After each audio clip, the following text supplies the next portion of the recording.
لا حول ولا قوة الا باللہ العلی العظیم بسم اللہ الرحمن الرحیم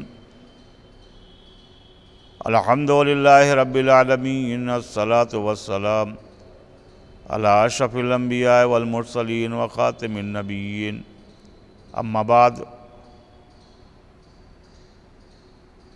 وقد قال رسول اللہ صلی اللہ علیہ وآلہ وسلم عن عجلان ابی صالح قال قلت لابی عبداللہ علیہ السلام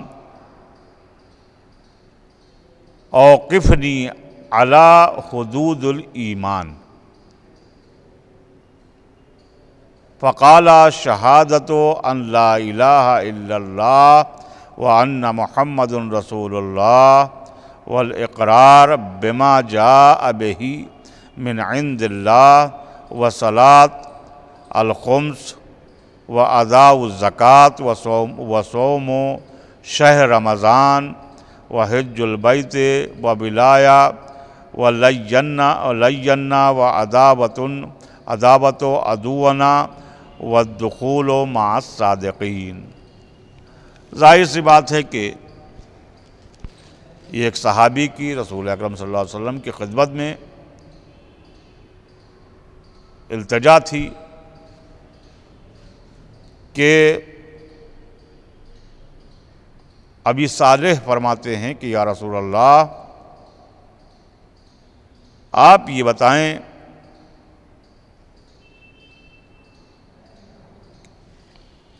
ابو صالح نے امام جعفر صادق علیہ السلام سے پوچھا کہ یا مولا یہ بتائیں کہ مجھے ایمان کے حدود کیا ہیں؟ تو امام نے فرمایا کہ اس بات کی گواہی دینا۔ جب ابو صالح نے فرمایا کہ جو ہے کہ مولا ایمان کے حدود کیا ہیں، تو امام نے فرمایا کہ بہت اچھا سوال ہے، اور دیکھو پہلی شرط یہ ہے کہ اس بات کی گواہی دینا کہ وہ اللہ کے سوا کوئی معبود نہیں ہے۔ ایمان کی پہلی شرط یہ ہے کہ اللہ کے سوا کوئی معبود نہیں ہے۔ اگر کسی کو معبود اللہ کے سوا کسی کو معبود سمجھا تو سمجھ لو کہ تم ایماندار نہیں ہو، اور یہ کہ محمد اللہ کے رسول ہیں، لا الہ الا اللہ محمد رسول اللہ علیہ وسلم، اور خدا کی جانب سے آپ کی لائی ہوئی چیزوں کا اقرار کرنا کہ جو رسول اکرم صلی اللہ علیہ وسلم لائے ہیں ان چیزوں کا اقرار کرنا۔ ظاہر ہے کہ جو ہے کہ قرآن کا اقرار کرنا، تمام وصیتیں جو آئی ہیں اس کا اقرار کرنا، انہوں نے قیامت کے بارے میں فرمایا ہے تو قیامت کا اقرار کرنا، امامت کا اقرار کرنا، یہ سب چیزیں ہمارے لیے واجب اور لازم ہیں۔ نماز پنجگانہ کی بجاوری، نماز پنجگانہ بجا لانا، ماہ رمضان کا روزہ رکھنا، یہ بھی ایمان کی حدود میں سے ایک عظیم شے ہے۔ حج بیت اللہ کی بجاوری، ہمارے دوستوں کے ساتھ دوستی اور ہمارے دشمنوں کے ساتھ دشمنی کرنا۔ ظاہر ہے کہ جو ہم ائمہ کے یہ اقوال سن رہے ہیں تو اگر ہم اس کے اوپر عمل نہ کر سکے، اس کے برخلاف کریں گے تو امام کے چہیتوں میں سے نہیں ہو سکتے ہیں۔ امام نے کیا فرمایا ہے کہ ہمارے دوستوں سے دوستی کرو اور ہمارے دشمنوں سے دشمنی کرو۔ جو ائمہ کے دشمن ہیں ہم ان سے برات کرنا واجب اور لازم ہے۔ لیکن ہم نے اکثر دیکھا ہے کہ لوگ برات کرنے میں تو آگے ہیں، لیکن امام کے اقوال کو ہم پشے پشت رکھ کے زندگی گزار رہے ہیں۔ امام نے جو ہم کو فرمایا ہے، ہمیں بتایا ہے، ہمیں ہدایت دی ہے، زندگی گزارنے کا سلیقہ سکھایا ہے، ہم اس کے بالکل برعکس کرتے ہیں۔ تو ایسی صورت میں ہم امام کے چاہنے والوں میں سے نہیں ہو سکتے۔ لہٰذا ہم جب چاہنے والوں میں نہیں ہو سکتے ہیں تو ہم امام کے دشمن ہوں گے، اور امام کے دشمن کا ٹھکانہ سوائے جہنم کے اور کچھ نہیں ہو سکتا ہے۔ اب آئیے جو ہے ایک واقعہ اس میں بھی بیان کر دوں کہ مرنے کے بعد 10 منزلوں سے گزرنا ہوتا ہے، اور ہر منزل اس لحاظ سے ہے کہ جس حساب سے آپ کے دنیا میں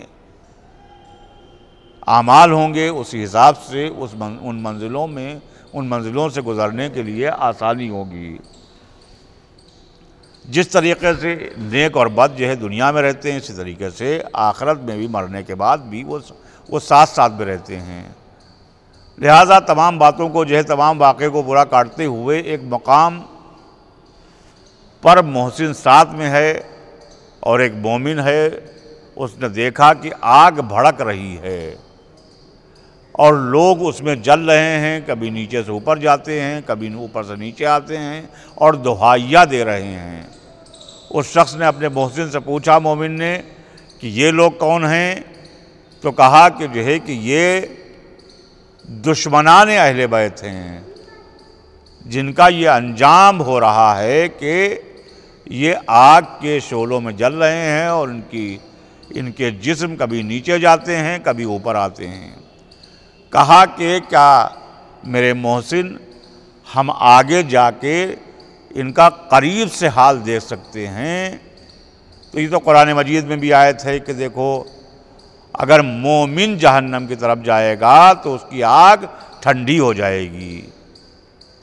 تو محسن نے کہا کہ کیا تم چاہتے ہو کہ اس کے قریب جاؤ تو ان کی آگ ٹھنڈی ہو جائے؟ تو کہا کہ پھر جو ہے ہم چاہتے یہ ہیں کہ ان کی آگ میں اضافہ ہو جائے۔ تو کہا بس یہیں کھڑے رہو، ان کے اوپر تبرہ کرتے رہو، ان کی آگ میں اضافہ ہوتا رہے گا۔ اب یہ تبرہ ہم کو دیکھنا یہ ہے کہ جو ہے کہ ہم خود تو تبرہ کر رہے ہیں، کہیں ایسا تو نہیں کہ ہمارے ہی اوپر یہ جا رہی ہے۔ اگر ہم امام کے بتائے ہوئے راستے کو نہیں اپنائیں گے تو ظاہر ہے کہ ہم امام کے چہیتوں میں نہیں ہو سکتے ہیں، ہم امام کے دشمنوں میں ہوں گے، تو وہ تبرہ ہمارے اوپر نہ پڑ رہی ہو۔ آگے فرمایا کہ یا ایھا الذین آمنوا، جیسا کہ خداوند عالم کا قول ہے کہ یا ایھا الذین آمنوا اتقوا اللہ وکونوا مع الصادقین۔ جیسا کہ امام نے فرمایا تھا کہ جو ہے کہ دیکھو دشمنوں سے دشمنی رکھو اور صادقین کے ساتھ میں ہو جاؤ، امام نے فرمایا تھا۔ اب آگے قول پروردگاری ہے کہ یا ایھا الذین آمنوا اتقوا اللہ وکونوا مع الصادقین۔ یہ سورہ توبہ کی 119ویں آیت ہے۔ اے ایمان لانے والوں، خدا کی نافرمانی سے پرہیز کرو اور سچوں کے ساتھ ہو جاؤ۔ سچے لوگ کون ہیں؟ یہ ہمیں انتخاب کرنا ہوگا، یہ ہمیں تاریخ کا مطالعہ کرنا ہوگا، یہ ہمیں دیکھنا ہوگا کہ خداوند عالم کے نزدیک سچے لوگ کون ہیں۔ وہ ائمہ طہارہ علیہم الصلوۃ والسلام کے علاوہ کوئی نہ ملیں گے۔ عن زرارہ عن ابی جعفر علیہ السلام قال بنی الاسلام علی 5 اشیاء علی الصلاۃ والزکاۃ والحج والصوم والولایہ لأنہا مفتاحہن والوالی هو الدلیل علیہن۔ اصول کافی کی یہ حدیث آپ کے سامنے میں نے بیان کی ہے۔ امام محمد باقر علیہ الصلوۃ والسلام نے فرمایا کہ اسلام کی بنیاد 5 چیزوں پر استوار ہے: نماز، زکوٰۃ، حج، روزہ اور ولایت۔ زرارہ نے کہا، یہ کس سے کہا امام نے؟ اپنے صحابی زرارہ سے۔ تو زرارہ نے کیا کہا؟ آقا کون سی چیز ان سب چیزوں میں سے افضل ہے اور کون سی چیز کم فضیلت رکھتی ہے؟ تو امام نے فرمایا کہ ولایت افضل ہے، کیونکہ ولایت ان اشیاء کی کنجی ہے، اور والی امام اور نائب امام ان اعمال کی طرف بندگان خدا کی رہنمائی کرتا ہے۔ دیکھو، ان سب چیزوں سے افضل شے ولایت ہے۔ امام تمہیں نیکی کے راستہ دکھاتا ہے اور برائیوں سے روکتا ہے۔ امام زندگی گزارنے کا راستہ اور آخرت کے راستے سے ہمیں آشنا کرتا ہے۔ لہٰذا ولایت سب سے پہلی اور اہم چیز ہے۔ ولایت کا اقرار ضروری ہے، اس کی معرفت ضروری ہے، جیسا کہ امام نے فرمایا ہے کہ جو اپنے وقت کے امام کو نہ پہچان سکا تو ظاہر سی بات ہے کہ اس نے کچھ نہ پہچان سکا اور اس کا راستہ جہنم ہے۔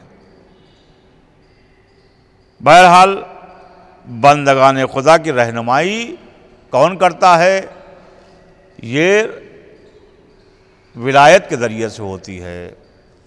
لہٰذا یہاں پر اس حدیث سے ایک چیز صاف ہے کہ جو ولایت کے منکر ہیں، چاہے وہ اپنی قوم میں ہوں چاہے وہ دوسری قوموں میں ہوں، اور جو نائب امام کے منکر ہیں، چاہے وہ اپنی قوم میں ہوں چاہے وہ دوسری قوموں میں ہوں، تو وہ قابل لعن ہیں اور قابل مذمت ہیں۔